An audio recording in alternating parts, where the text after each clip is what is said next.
가장 아름다운 노래는 아직 불리지 않았다. 최고의 날들은 아직 살지 않은 날들이다. 무엇을 해야 할지 더 이상 알 수 없을 때, 그때 비로소 진정한 무엇인가를 알 수 있다. 어느 길로 가야 할지 더 이상 알 수 없을 때, 그때가 비로소 진정한 여행의 시작이다. 안녕하세요. 정목입니다. 오늘은 터키의 시인인 히크메트는 아무것도 알 수 없고 어디로 가야 할지 방황할 때 바로 그때가 진정한 삶이 시작되는 순간이다 라고 말한 내용으로 출발해 봅니다. 11월을 생애 첫날인 것처럼 시작해 보시기 바랍니다. 아랑회주 협주곡의 아다지오로 시작하죠.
아랑회주 협주곡의 2악장 아다지오 오늘 첫 곡으로 보내드렸습니다.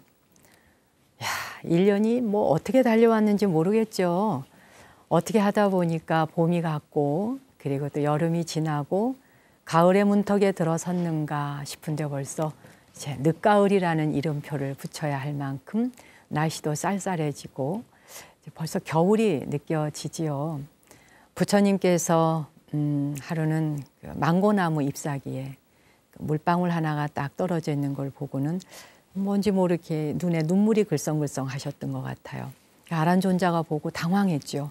아, 부처님이시여, 세존이시여, 어째서 이렇게 눈에 눈물이 글썽하십니까?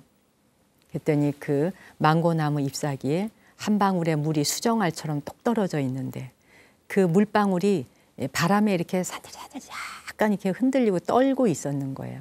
그 살짝살짝 떨리고 있는 그 모습을 보시면서 아라나, 저 하나의 물방울 속에서 전 우주의 흔들림이 느껴지지 않느냐.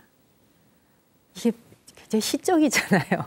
정말 시가 따로 없어요. 영화처럼 장면을 한번 떠올려 보세요.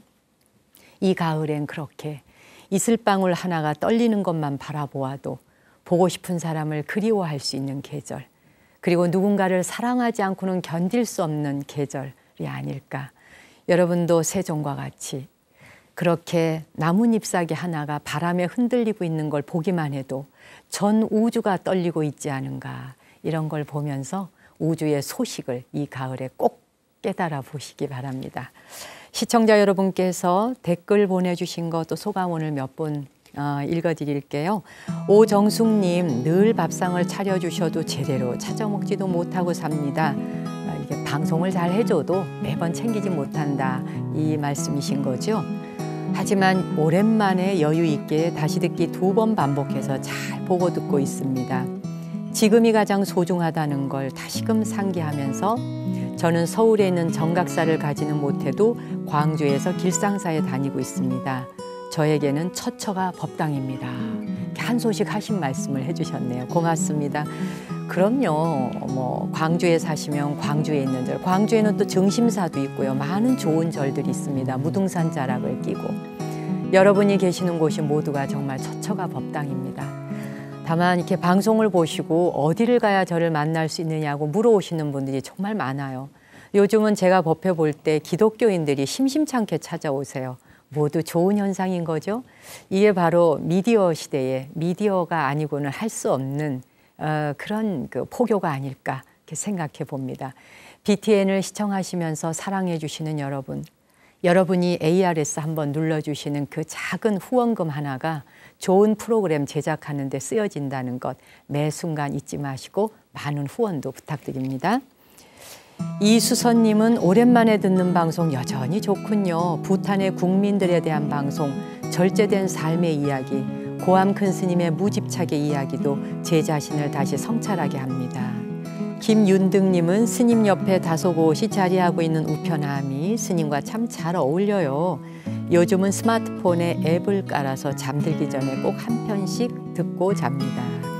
양승무님, 흐르는 음악이 산바람에 길게 누운 억새를 잠들게 할 것 같습니다. 한글날 방송을 듣자 하니 지난번 방송에 댓글 올리면서 문득 생각이 나요. 실시간 방송에 댓글을 달 수 있는 공간이 있다면 얼마나 좋을까 하고요.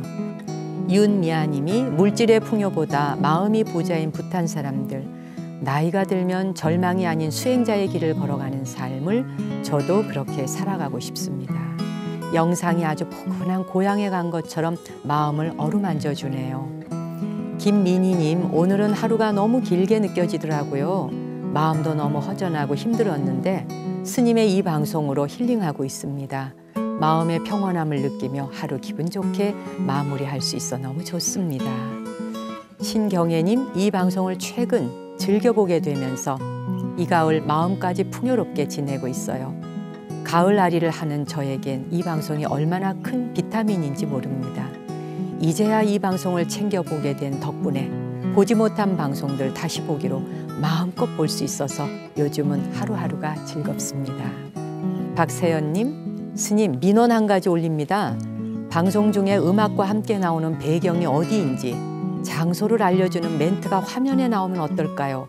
어느 절인지 어느 곳인지 알고 싶을 때가 많더라고요. 맞는 얘기입니다. 근데 말이죠, 이 민원은 들어드리기 어려울 듯 싶사옵니다. 이게 사실 이 하나하나의 장면들을 이제 편집해 찾아서 PD가 올리게 될 때에 뭐 이게 어느 절이다 어느 곳이다를 일일이 다 자료를 찾으려면 이거 엄청난 일이거든요. 방송 하나 제작하는 것보다 사실 힘든 일이에요. 그러니 부디 이 청을 거두어 주시고 그저 방송을 편하게 즐겨주시기를 간청드리옵나이다. 고맙습니다. 앙상블 플라네타의 노래로 띄워드립니다. 홈 스위트 홈.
세상에 그 어떤 아름다운 악기도 인간의 목소리를 따라갈 수는 없다 하죠. 어떻게 사람의 목소리에서 저런 소리가 날 수 있을까? 가장 낮은 저음을 내는 것도 신기하고 제일 높은 고음을 내는 것도 참 신기하고 정말 인간의 목소리가 한계가 있을까요? 홈 스위트 홈 노래 들어봤습니다. 즐거운 나의 집이라는 가사로 번안되어져서 이 노래 역시 학창시절에 많이 불려지던 노래이죠. 가을에 여러 가지 여기저기 또 행사들이 많습니다. 11월에도 또 많은 행사들 여러분 즐기고 계실 테고 또 주말에 계획해 놓으신 분들도 계시겠지만 이제 며칠 있으면 일요일입니다. 돌아오는 11월 9일 일요일에 서울시 성북구 삼선동에 자리한 제가 있는 정각사에서 제가 집전하는 법회가 열립니다. 관심 있는 분들, 또 문의하셨던 분들, 저를 어디 가면 만날 수 있느냐 하셨던 분들 이리로 전화하세요. 지역번호 02-742-1231 742-1231 전화하시고 정각사로 오전 10시, 10시 반까지 오시면 법회 참석하실 수 있습니다. 그리고 11월 10날 월요일입니다. 달라이라마 방한을 추진하는 부산 선포식이 부산 KBS 홀에서 오후 3시에 열립니다. 누구나 참여하실 수 있어요. 달라이라마 존자님의 방한을 추진하기 위한 100만인 서명 운동과 더불어서 지금 전국을 투어하면서 선포식을 하고 있거든요. 11월에는 부산 순서이니까 부산의 불자님들, 또 불자가 아니어도 상관없습니다. 나무 아래 앉아서 시청하시는 여러분, 친구, 도반, 가족들과 어울려서 많은 분들 참여해 주시면 그날 멋진 음악과 함께 제가 콘서트를 직접 진행합니다. 11월 16일 오후 2시에는 경기도 고양시 금륜사로 제가 갑니다. 그날 특별 명상 수행 법회가 열리는데 이날 강연도 듣고 또 명상도 함께 체험해 보고 싶으신 분들 금륜사로 직접 전화하세요. 지역번호 02-357-9031 357-9031 이리로 직접 문의하시면 되겠습니다. 이렇게 안내 말씀을 드리다 보니까 소개하다 보니까 다음 주가 말이에요. 벌써 11월 13일 다음 주가 우리 2015학년도 그 대학 수능시험 100일 기도 회항일입니다. 그날이 시험이기도 한데 우리 고3 수험생들 지금 막바지에 건강과 마음 상태 어떤지 모르겠습니다. 이제 체력전이거든요. 얼마 남지 않은 이 시기에 지나치게 긴장하거나 또 극도로 뭔가 스트레스를 받거나 하면 제 실력 발휘를 못하니까 이제는 자기를 믿고 툭 맡겨놓으세요. 전국 각처에서 우리 수능생들을 위해서 기도하고 계시는 어머니, 아버지들, 부모님들의 그 정성과 노고만큼 결과도 좋게 결실 맺기를 기도합니다. 제게 이 가을에 멋진 책들이 많이 도착하고 있는데 그중에 제가 근래에 따끈따끈하게 금방 나온 신간서적이에요. 이 책을 읽으면서 여러분께 한번 소개해드려야겠다는 생각이 들었습니다. 이분의 프로필을 보니까 김준기 선생님은 의사 선생님이신데 트라우마를 연구하시고 트라우마 그 전문의시더라고요. 정신과 전문의이신데 이분이 자기가 의사이면서 암에 걸렸어요. 의사의 그 진실함과 따뜻함이 담겨 있는 책이었습니다. 수호 서재에서 펴낸 넘어진 그 자리에 머물지 마라. 그러니까 상처받은 그 자리에서 맴돌지 마라. 이런 얘기겠죠. 제가 그중에서 이 이야기 오늘 하나 읽어드리려고 한번 발항해서 책을 꺼내봤습니다. 따뜻한 말 한마디가 그 어떤 항암제보다 더 강력하다. 들어보실래요?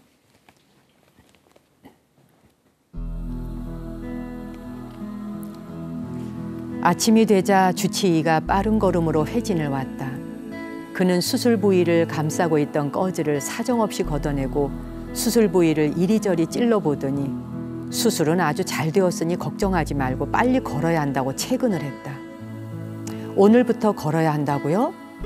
나는 불가능한 숙제를 받은 아이 마냥 놀라서 물었다. 빨리 걸어야 장운동이 돌아오고 방귀도 나오고 그래야 링거를 빼고 식사를 할 수 있으니까요. 그리고 걸어야지 수술한 부위도 빨리 아물거든요. 무조건 걸으셔야 합니다. 끔찍하게 아파서 꼼짝도 못하겠는데 어떻게 걸으란 말인지 모르겠다고 물어보려는데 주치의는 빠른 걸음으로 도망가듯 다른 방으로 가버렸다. 조금 있다가 나랑 같이 좀 걷자. 아내가 걱정하지 말라는 듯이 말했다. 다른 수술한 사람들도 바로 그 다음 날부터 걸어. 이렇게 아픈데 그렇게 걸어? 산부인과에서도 자궁적출 수술 받은 환자들에게 다음 날 아침부터 무조건 걷게 하기는 해. 제왕절개한 아기 엄마들은 내가 걸으라고 하지 않아도 다음 날 스스로 걸어서 아기에게 젖 물리러 가는데 아내는 웃으면서 말했다. 그래? 내가 엄살을 부리는 거라고? 난 약이 올라서 이를 악물고 침대에서 일어나 보려고 했다. 수술한 부위가 다시 찢어지는 것 같은 통증이 왔지만 다른 사람들도 수술한 다음 날부터 바로 걸었다고 하니 오기가 발동했다. 안간힘을 쓰면서 천천히 일어서니 역시 다리가 휘청거리고 뱃속의 장기들이 다 쏟아져 내리는 듯한 통증이 느껴졌다.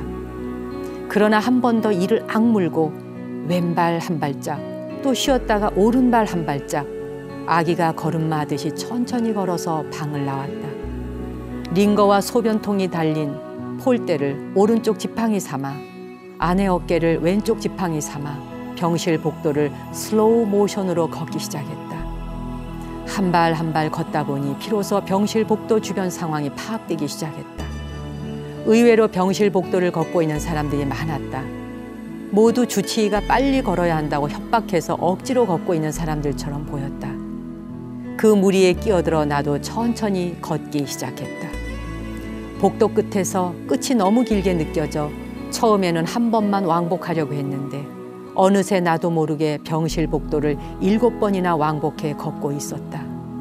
아마 나도 필사적으로 착한 환자가 되고 싶었던 모양이다. 그런데 그렇게 병실 복도를 여러 번 왕복해 걷다 보니 기묘한 사회 현상이 보이기 시작했다. 나와 같은 남자 환자들은 대개 옆에서 아내들이 부축해서 같이 걸어주고 있는 반면 대부분의 여자 환자들은 딸과 함께 걷고 있거나 아니면 아예 혼자 걷고 있는 놀라운 현상. 신기하게도 수술한 아내와 함께 걸어주는 남편은 한 명도 보이지 않았다. 아마도 대부분의 남편들은 직장에서 일하며 생활비, 병원비를 벌어야 하니까 병간호를 해줄 수 없어 그런가 보다 하고 생각했는데 딱히 그런 것도 아닌 듯했다. 대개 병실의 복도 끝에는 환자들이 쉴 수 있는 의자가 놓여 있는데 그곳에서 환자 보호자로 보이는 남편들이 앉아 신문을 읽고 있었던 것이다. 그중에 한 남편은 필사적으로 걷고 있는 아내를 가끔씩 쳐다보며 기다리기 귀찮다는 듯이 얼마나 더 걸으려고 그래? 하고 무심히 묻고는 다시 신문 쪽으로 머리를 파묻었다. 그리고 마침내 신문을 다 읽은 남편은 자리에서 일어나며 이제 그만하고 방으로 들어와. 그렇게 말하고는 볼일 다 본 사람처럼 혼자 병실로 들어가 버렸다. 그 모습을 보고 있자니 나도 남자지만 참 남자는 아내 병간호도 할 줄 모르는 이상한 족속이구나 하는 생각이 들었다. 나도 저 남자들과 다를 바 없는 행동을 아내에게 했을 거란 생각이 들자 옆에서 부축해주고 있는 아내에게 대단히 부끄럽고 미안한 마음이 들었다. 아내가 제왕절개 수술로 아이를 낳았을 때 난 얼마나 아내를 옆에서 부축해 주었던가. 침대에 누워 잠시 휴식을 취하다 보니 예전에 읽었던 재미있는 실험이 떠올랐다. 남녀의 공감 뉴런에 대한 실험이었는데 사랑하는 부부나 연인을 대상으로 먼저 남자의 손등에 자극을 주어 통증을 느끼게 하자 남자의 뇌에서 통증을 느끼는 신경회로에 불이 켜졌다. 그리고 놀랍게도 그런 남자를 안쓰럽게 바라보는 여자의 뇌에서 통증을 느끼는 신경회로에 불이 동시에 켜졌다. 감정과 감각을 공유하는 공감 뉴런, 거울신경이라고 하는 것이 여자의 뇌에서 제대로 작동했기 때문이다. 다음에는 반대로 여자의 손등에 자극을 주어 통증을 느끼게 하자 여자의 뇌에서 통증을 느끼는 신경회로에 불이 켜졌다. 하지만 아까보다 더 놀랍게도 그런 여자를 안쓰럽게 바라보는 남자의 뇌에 통증을 느끼는 신경회로에는 불이 켜지지 않았다.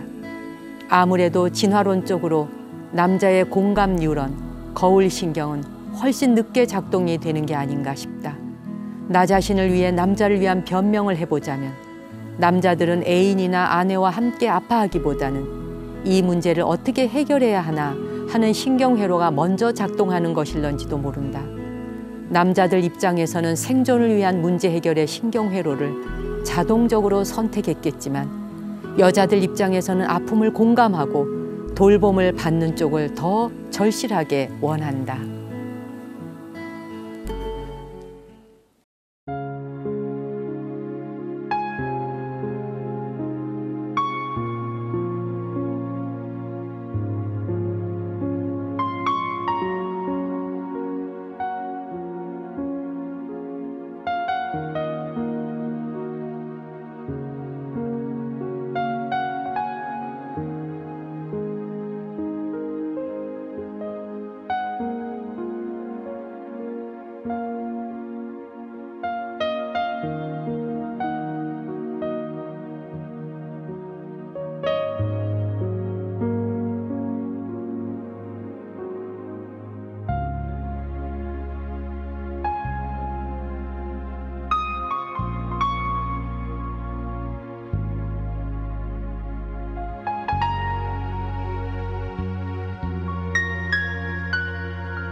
이 하늘을 새처럼 이렇게 날아오르는 글라이더들은 자기가 새가 된 기분이라 그러잖아요.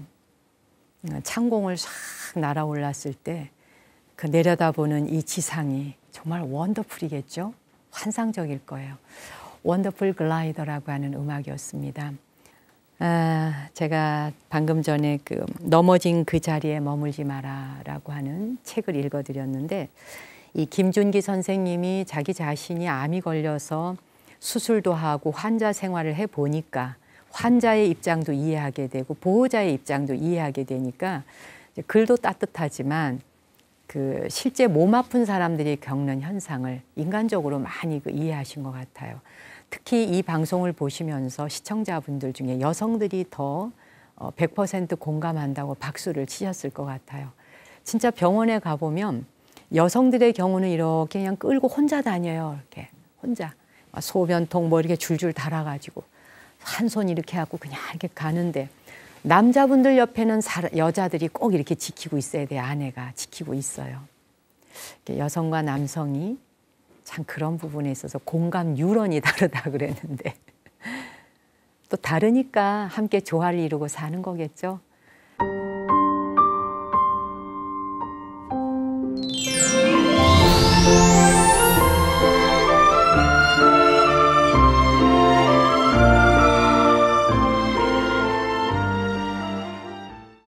달팽이 편지 도착해 있습니다. 누가 또 보내셨는지 꺼내볼까요? 와. 멀리 영국에서도 편지가 오고 주소가 UK. 네. 영국에서도 오고 충남 천안에서도 와 있고요. 또 부산에서도 와 있고 잠깐 보자. 우선 부산의 금정구의 박병수님께서는 스님의 방송으로 늘 행복함이 가득한 부산에 사는 64살의 선정심이라 합니다. 우연한 기회에 구립도서관에서 달팽이가 느려도 늦지 않다 책을 보게 됐어요. 책장을 넘겨 한 구절 읽으며 나도 모르게 눈물이 흘러서 딸 보기가 겸연쩍어 이 책이 왜 이렇게 눈물이 나는 거지 했습니다. 근데 소장하고 싶어서 매일 한 구절씩 읽어야 되겠다 해서 육촌 동서 형님과 같이 한 권씩 인터넷으로 구입했어요. 폰으로는 나무 아래 앉아서를 듣고 본 방송도 주 3회에서 주 4회 내지 5회 꼭 시청하면서 스님 들려주는 음악도 열심히 감상하고 있고요. 정말 듣고 싶은 음악이더라고요. 우리 딸도 처음 방송할 때는 이게 어디서 나오는 소리야 하며 눈을 둥그렇게 뜨고 거실로 나오더니만 지금은 새벽마다 괴롭다 그래요. 제가 범어사 아래 사는 행운으로 시간 여유가 되면 자주 절에 시간을 보내지만 더없이 행복한 스님 방송은 늘상 환희심에 적게 합니다. 언제 또 부산에 오실 때 꼭 스님 뵙고 싶어요. 그리고 스님 음악 중에서 켄터키 옛집 산골짜기 등불도 한번 들려주시면 고맙겠습니다. 그러셨네요. 한 번씩 선곡하도록 할게요. 제가 다음 월요일 돌아오는 월요일에 부산 내려간다고 조금 전에 안내 드렸죠. 오실 수 있으면 KBS 홀로 오셔서 오후 3시까지 오셔서 뵐 수 있으면 고맙겠습니다. 선정신 보살님 편지 감사합니다. 그리고 이분은 보자. 충남 천안에 사시는 정희란님 그래서 메일을 보내주셨어요. 이분은. 나무 아래 앉아서 최근에 이 방송을 보게 됐어요. 저는 불교 TV 자주 보는데 스님 프로는 최근에 알게 됐거든요. 하시면서 용기를 내어서 미약한 제 글 하나 보내봅니다. 그러셨는데 오늘의 기도라고 하는 제목으로 오늘의 태양빛 보게 함에 감사하게 하소서. 마음 문을 열고 청정한 하늘 보게 함에 감사하게 하소서. 나뭇잎 사이사이 신비의 빛이 우울한 영혼 뚫어 웃으며 살라는 나직한 목소리에 감사하게 하소서. 마음 문을 열고 세상 바라보면 감사의 열매들이 주렁주렁 삶의 나뭇가지에 달렸는데 여태까지 눈이 어두워 따지 못했습니다. 이유 있는 감사보다 이유 없는 감사에 감사할 줄 아는 이는 얼마나 행복한 사람이겠습니까? 보이는 것에 대한 감사보다 보이지 않는 것에 대한 감사에 감사할 줄 아는 이는 얼마나 축복받은 사람이겠습니까? 하루 종일 신비의 빛, 비추는 태양의 수고스러운 노동에 감사하는 마음으로 오늘 살게 하소서. 와, 이건 뭐 정말 기도문이 아주 멋져요. 정희라님, 이 기도문을 자신의 그 방에 이렇게 벽에 딱 붙여놓고 오며 가며 본다고 하면 보면 마음에서 환희심과 기쁨이 일어날 것 같습니다. 메일 보내주신 거 고맙습니다. 오늘 달팽이 편지는 멀리에서 영국에서 편지 보내주신 분 한번 소개하겠습니다. 이분이 그러니까 편지 보내주신 분이 이명규님이신 거죠. 그리고 딸 이름이 허란이라고 하고 딸의 본명이 자혜심이라고 하셨어요. 오늘 달팽이 편지 이분 거 읽어드리겠습니다.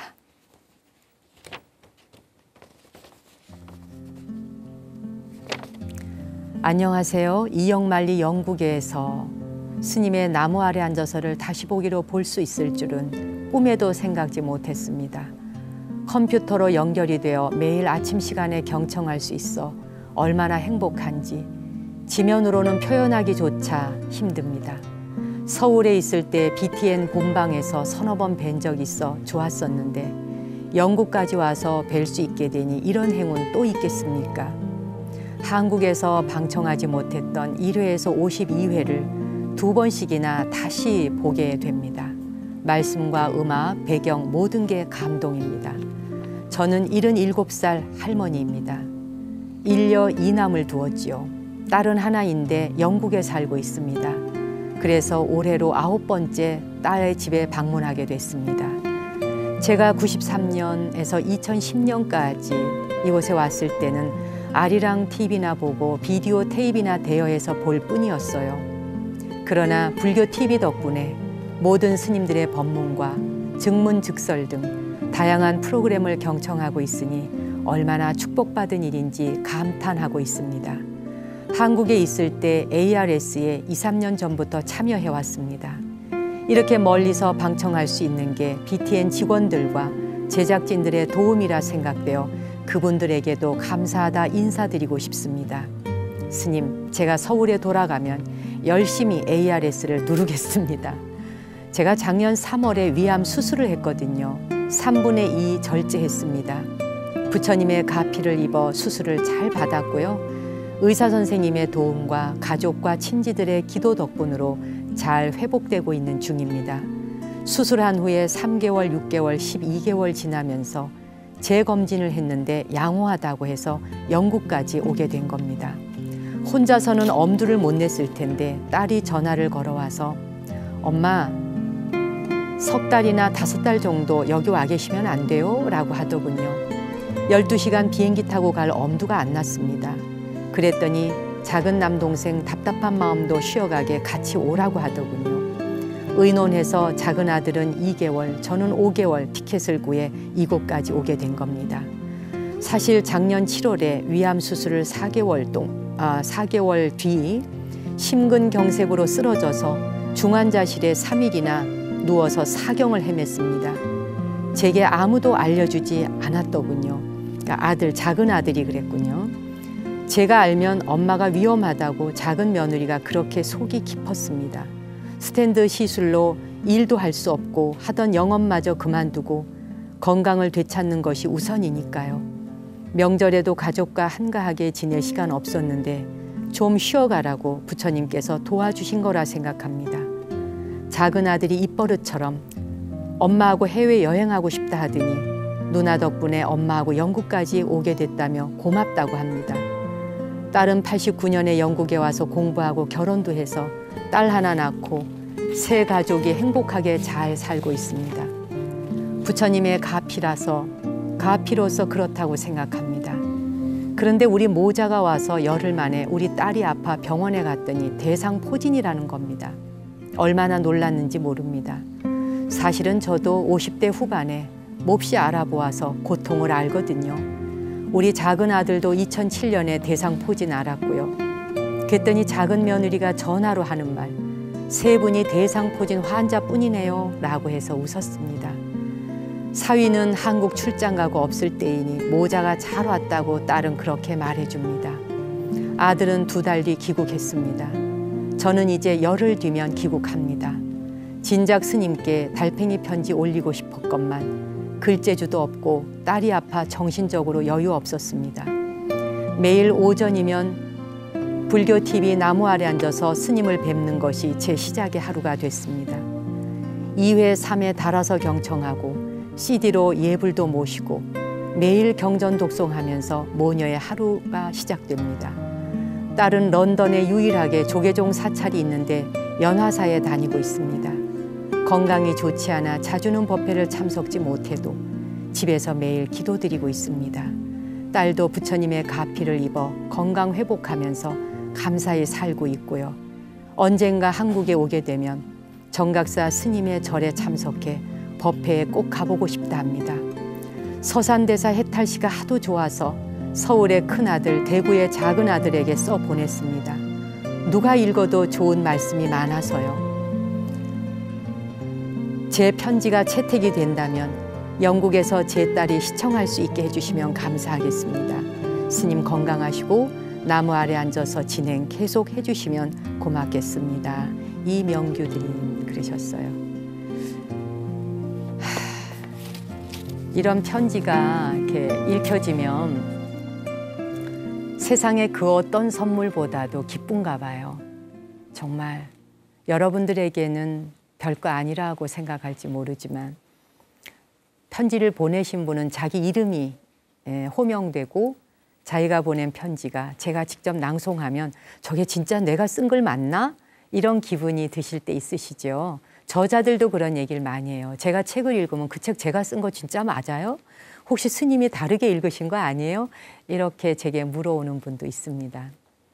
자기가 쓴 글을 객관적으로 듣고 있다 보면 또 그런 기분이 들기도 하죠. 영국에서 지금쯤 돌아오셨을 것 같은데요. 따님이 한국에 오신다면 꼭 한번 뵙기를 바라고요. 부디 건강하시기 바랍니다. SG 워너비의 노래 띄워드립니다. 사랑해.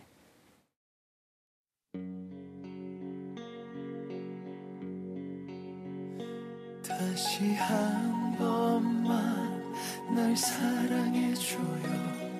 그댄 날 벌써 잊은 건가요? 다시 한 번만 날 돌아봐줘요.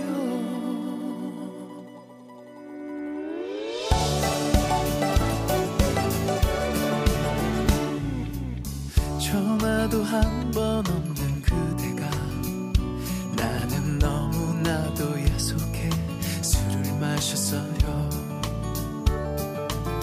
그대가 싫어하는 담배도 나는 그댈 위해 며칠째 끊고 있었는데 어젠 그대의 집 앞에서 밤이 늦도록 기다렸는데 그대 가로등 불빛 아래 다른 사람과 입맞춤을 해 버렸네요. 다시 한 번만 날 사랑해줘요. 그댄 날 벌써 잊은 건가요?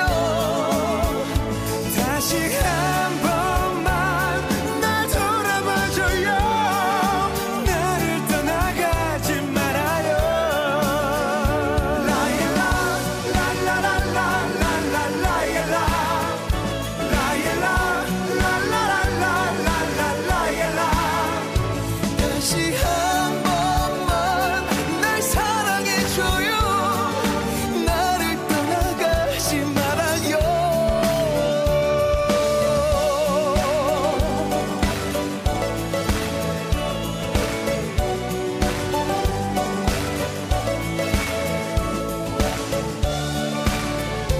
그때 들리던 노래소리 그대가 좋아하던 그 노래 나는 웃어도 눈물이 나. 그 노래 그 가사가 얼마나 와닿던지. 다시 한 번만 날 사랑해줘요. 그댄 날 벌써 잊은 건가요? 다시 한 번만 날 돌아봐줘요. 나를 떠나가지